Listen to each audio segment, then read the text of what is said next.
Today, we're going to look into one of India's most baffling and truly tragic unsolved mysteries.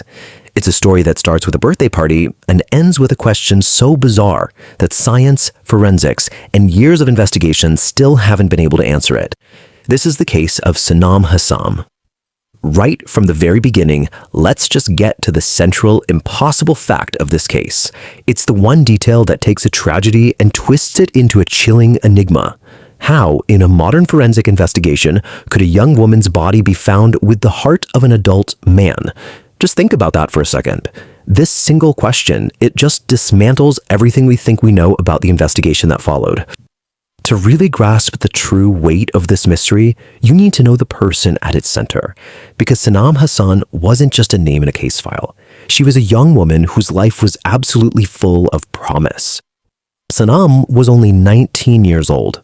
She was a student at the prestigious Symbiosis Institute in Pune, studying fashion design. And she was driven, even working part-time at a local store. But her real passion, the thing that really defined her, was football. She was an athlete, through and through.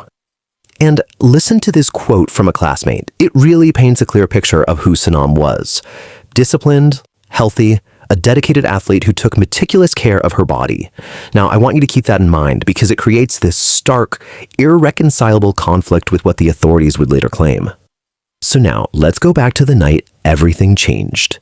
October 2nd, 2012. It was Sanam's 19th birthday. It should have been a celebration. Instead, it became the start of a decade-long search for answers that may never come.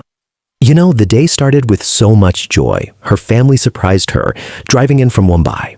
They spent the whole afternoon together, a perfect birthday. That evening, she went to a party hosted by a colleague. But at the party, witnesses say that Sanam, who never drank, was pressured into it. By the early morning hours, around 2:30 a.m., she was violently ill and went to lie down. That was the last time anyone saw her conscious.